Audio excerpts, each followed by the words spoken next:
What kind of place are we looking for to live? Is it a calm and serene place? Or is it city life? Or is it good weather?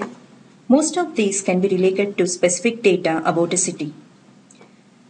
This presentation, Karthik and I are targeting at helping you to choose a place to live or understand what factors leads to a favorable location.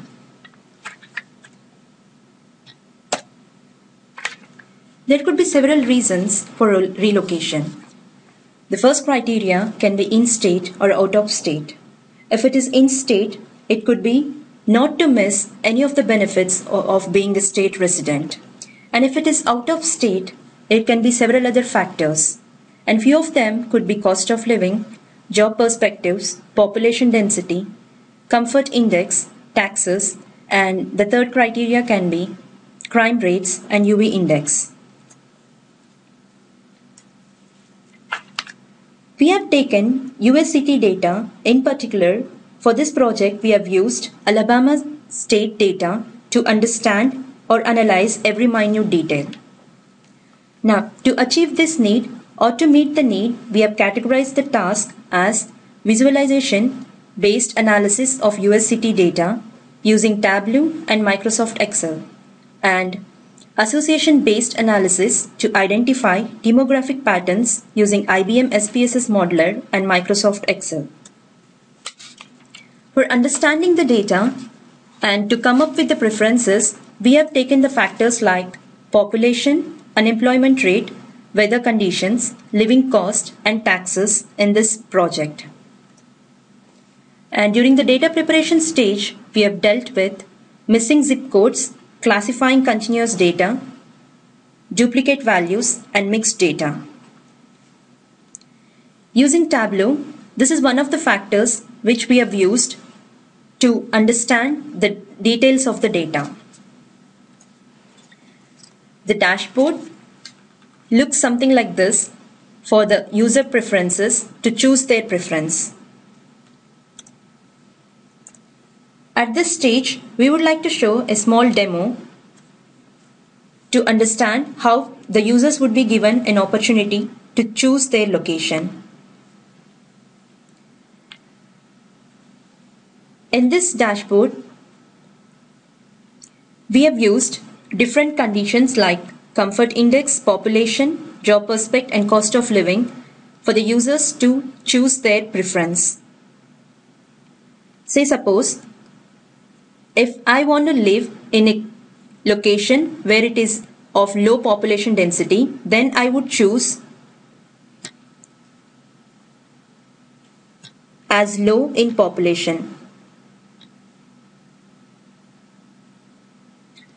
Then accordingly, the locations would pop up based on other conditions as well. Say now I've chosen the low population regions, and what would be the comfort index?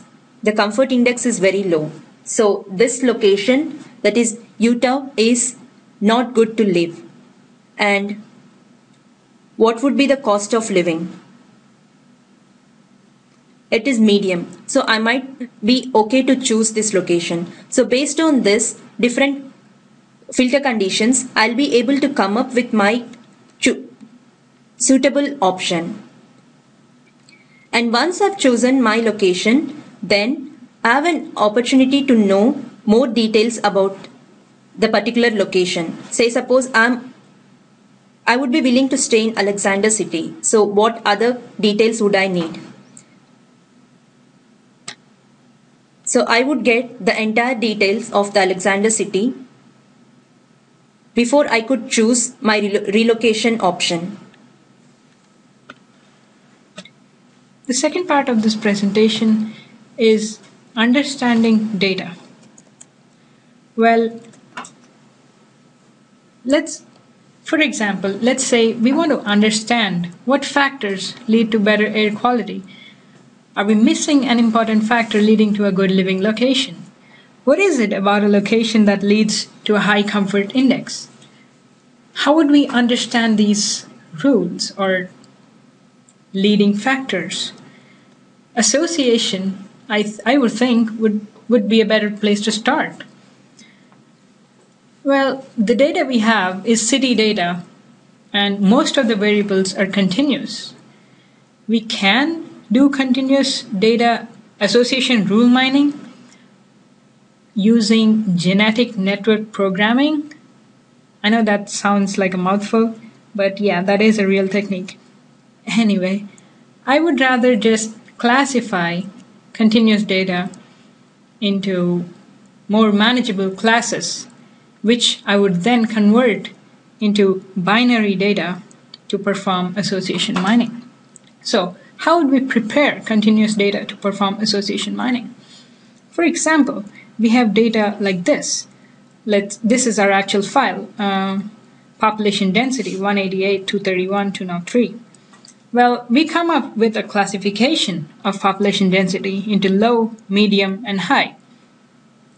And using this classification, we create columns with individual binary values, which we would use for association mining.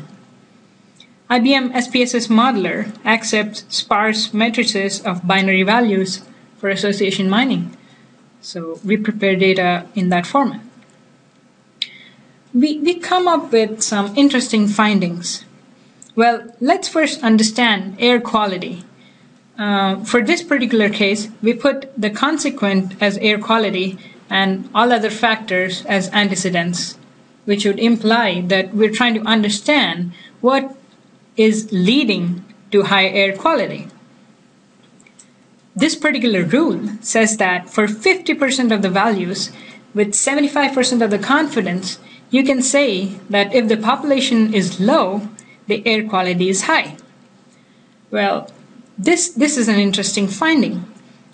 Let's try to understand home cost. What drives high home cost? Using the data in this file, we try to analyze what might lead to home cost high. Well, the first rule is quite obvious. High cost of living. So high cost of living is definitely an indicator for home cost high.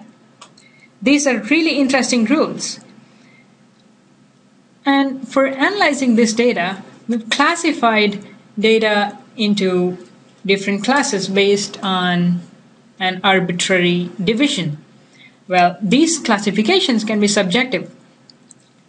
And because we've classified it, the association rules which are mined out of the data are different. Well, we have to analyze data at those limits to allow for better association mining, as we might miss out on some good association rules because the value we chose to classify is just one greater than what the value we were looking for is. For example, I wouldn't mind my population to vary at about 50. Like, I wouldn't mind if the population density is 250 or 300. Or I wouldn't call it very high population if it's 700. For this particular exercise, we run separate association minings for this average interval. In that way, we would come up with better association rules.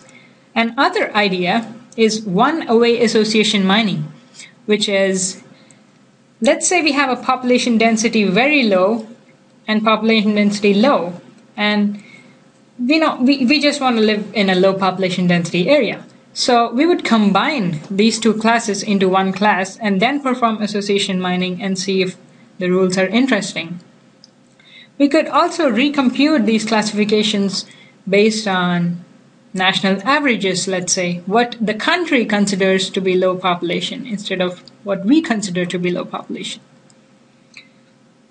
Well, this has been a very interesting learning exercise in understanding how association works. In conclusion, we've seen the tremendous effect of visualization has on data and how we look at data. We just started off with a raw data file about US cities and ended up with a visualization which helps us choose living locations. That's a pretty good improvement. We also understood how classification can be, we understood how classification is necessary to mine association rules from continuous data. We also understood how molding our data or having flexible limits can have a positive effect on the association rules mine. Last but not the least, association mining is based on the number of records in the data set, as support is always calculated based on the total number of values in the data set. Well, in very large data sets, support values can be really low, but confidence values can still be interesting. So this particular exercise has to be performed with care if one wants good association rules. Thank you.